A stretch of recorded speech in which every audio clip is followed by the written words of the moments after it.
मैं Lucknow degree college की assistant professor सीमा सिंह हिंदी विषय में आप सभी विद्यार्थियों का स्वागत करती हूँ। और आज हम चंद्रभूषण त्रिवेदी रमई काका, जो कि अवधी भाषा के विख्यात कवि हैं, उनकी कविताओं की व्याख्या आपको बताऊंगी। तो आज हम उनकी एक कविता की व्याख्या बताएंगे। इस कविता में 4 खंड हैं, तो उन चारों खंडों में अलग अलग चीज़ बताई गई है। अर्थात जो पहली कविता है उसका नाम है तब मिली कविता हैरानी। हैरानी का मतलब क्या होता है? हैरानी का मतलब है खो गई। अर्थात कवि ये बताना चाहता है कि कवि कोई भी हो, वो कविता हर समय नहीं कर सकता है, किसी भी समय वो लिखे, ऐसा नहीं हो सकता है। कविता लिखने के लिए भी उचित वातावरण होना चाहिए। बिना उचित वातावरण के कविता नहीं लिखी जा सकती है। अर्थात उसका सुंदर परिवेश होना चाहिए, वातावरण होना चाहिए, तभी जो होता है कवि के हृदय में कविता का जो पुट है वो फूटता है। तो इस जो इनकी ये कविता है तब मिली कविता हैरानी, इसमें 4 खंड हैं, यानी कि 4 पैराग्राफ। तो जो पहला है उसमें प्रातःकाल का वर्णन, दूसरा है इसमें दोपहर का है, तीसरा जो खंड है इसमें सायंकाल का वर्णन है, और चौथा जो है वो उसमें रात्रि का वर्णन है।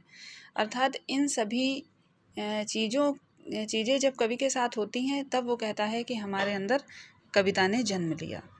तो देखिए पहला जो खंड है उसमें देखिए पंक्तियाँ क्या हैं, अवधी भाषा है, थोड़ा सा ध्यान दीजिएगा।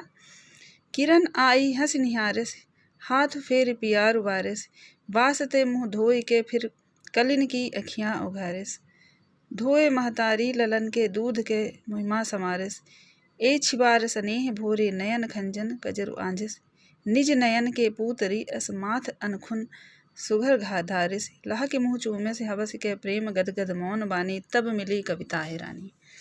अर्थात कवि ये कहता है कि प्रातःकाल की किरण ने आकर अपना हाथ फेर कर प्यार ने उछावर किया, और क्या किया, ओस, वो भी प्रातःकाल की ही विशेषता है, यानी कि ओस से मुंह धोकर उसके भोले सुकुमार दूध पीने वाले मुंह को संवारा, उसके स्नेह भरे काले बालों को संवारा, और नेत्रों में काजल लगाया, और माथे पर सुंदर सा टीका लगाया। अर्थात ये सभी प्रातःकाल का वर्णन है कि प्रातःकाल व्यक्ति सो रहा है, तो जो सूर्य की किरण होती है वो निकली है, तो व्यक्ति उसी तरह से, जैसे किरण कोई आंखें निकलती है, वैसे ही व्यक्ति ने अपनी आंखें खोली, इसी तरह से उन्होंने लिखा है। और फिर कवि कहता है कि इसी प्रकार से अत्यधिक स्नेह भाव से उमंगित होकर उत्कंठ अभिलाषा के साथ प्रातःकाल ने उसका मुख चूमा, और प्रेम में गदगद होकर मौन वाणी में उसके प्रति आदर स्नेह जताया। कवि कहता है कि तब ऐसे वातावरण में मुझे अपनी खोई हुई कविता की प्राप्ति हुई।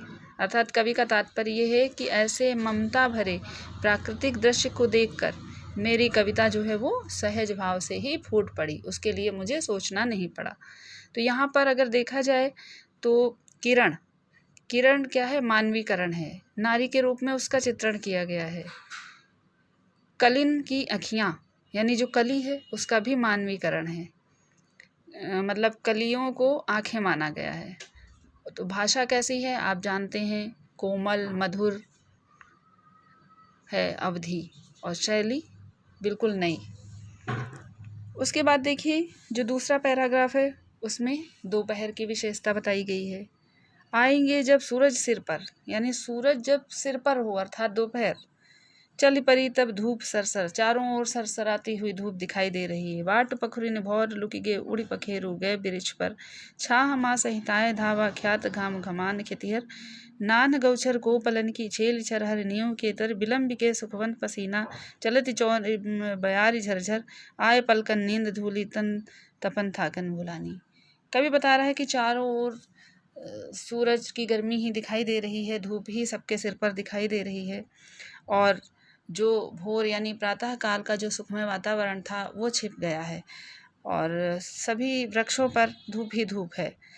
छाया ढूंढने के लिए व्यक्ति इधर उधर दौड़ता है, और धूप से परेशान होकर के छाया में बैठता है, अपने जो वस्त्र पहने होता है उससे वो हवा भी करता है, तो उसका पसीना सूखता है, फिर उसको थोड़ी सी नींद आ जाती है, एक झपकी लग जाती है और उसका जो शरीर का ताप है वो भूल जाता है।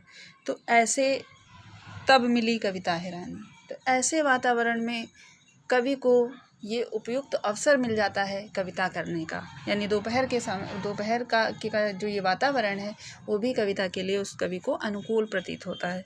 फिर तीसरा पैराग्राफ देखिए, सांझ दीप आकाश बारिश, छाँ तय जग तपने टारिस, बारी माता दीप घर माँ आरती तुलसन उतारिस, ललन माथे आँच थापे चुटक दे दे नजर टारिस, गाय धौरी दौरी पहुँची बमक बछरा का निहारिस निरख, है ना। तो इस प्रकार से देखिए इसमें शाम का वातावरण है कि शाम के समय जब सभी खेतिहर मजदूर किसान जो है वो घर की तरफ लौटते हैं और अपनी जो थकान है, तपन है, शरीर की जो गर्मी है वो सब मिट जाती है। इस समय व्यक्ति घर की तरफ आता है, माताएं घर में दीपक जलाती हैं और तुलसी माता की आरती उतारती हैं। आज भी आपने देखा होगा कई घरों में शाम के समय तुलसी में दीपक जलाया जाता है, तो ये भी शाम का ही प्रतीक है। और छोटे छोटे बच्चों की माताएं नज़र उतारती हैं, ये भी शाम के समय होता है, जिसको कहते हैं गोधूली की बेला। गोधूली यानी कि जब गाय के चलने से जो धूल उड़ती है, इसीलिए उसको कहते हैं गोधूली की बेला, क्योंकि सभी गाय या पशु जो चरने जाते हैं उस समय वो वापस घर की ओर आते हैं। गाय जो है दौड़ दौड़ करके पहुंचती हैं, बछड़े भी उनसे मिलने के लिए व्याकुल होते हैं, बछड़े भी उनके पास आते हैं, फिर वो बछड़ों को चाटने लगती हैं। तो कवि कहता है कि ऐसे सुख को देख करके तब मिली कविता है रानी, तब हमको अपनी खोई हुई कविता मिल गई, अर्थात तब भी मुझे कविता करने का जो उचित वातावरण है वो मिल गया। उसके बाद देखिए रात्रि का वातावरण है। इसमें क्या है, इसमें जो है श्रृंगार रस का वर्णन है, वियोग श्रृंगार का मुख्य रूप से वर्णन है। पहरे तारन जड़ी सारी, चंद्र ढिंग रात प्यारी, सुघर निहछल प्रेम रस अस छिटक छहरी, भुई उजारी लखी उठी विरहिन हिये माँ, हव की ह किनकी चिंगारी से सुनी। इस प्रकार से तो ये देखिए इसमें रात का वातावरण है। इसमें क्या है, रात को एक नायिका के रूप में चित्रित किया गया है कि रात्रि रूपी जो नायिका है उसने तारों जड़ी साड़ी पहन ली है, यानी कि आकाश में जो सब नक्षत्र और तारे दिखाई देते हैं तो उसको साड़ी मान लिया है कवि ने। वो कहा कि तारों जड़ी साड़ी पहन करके अपने प्रियतम चंद्रमा के पास जाती है और उसे देखकर जो है क्या होता है, विरहिणी जो नायिका है उसके मन में और भी ज़्यादा व्याकुलता बढ़ती है अपने प्रियतम से मिलने के लिए। वो वैसे ही तड़पती है जैसे कोई मछली पानी के लिए तड़पती है। फिर प्रिय का आगमन होता है और वो जो स्त्री है यानी कि जो नायिका है वो सो जाती है और अपने प्रिय के चरणों में सिर रख करके तीव्र उत्कंठापूर्वक उससे मिलती है और उसके नेत्रों से आंसू प्रवाहित होने लगते हैं, आंसू बहने लगते हैं। तो कवि कहता है कि अपनी खोई हुई सच्ची कविता की तब मुझे प्राप्ति होती है। अर्थात भाव ये है कि प्रकृति के सजीव और हृदय को आकर्षित करने वाले वातावरण कवि को प्रिय लगते हैं। उसके रहस्य व्यापारों को देख करके कवि की जो सोई हुई भावनाएं हैं वो उमड़ने लगती हैं और कवि ऐसे वातावरण में अपनी श्रेष्ठ कविता की रचना करता है।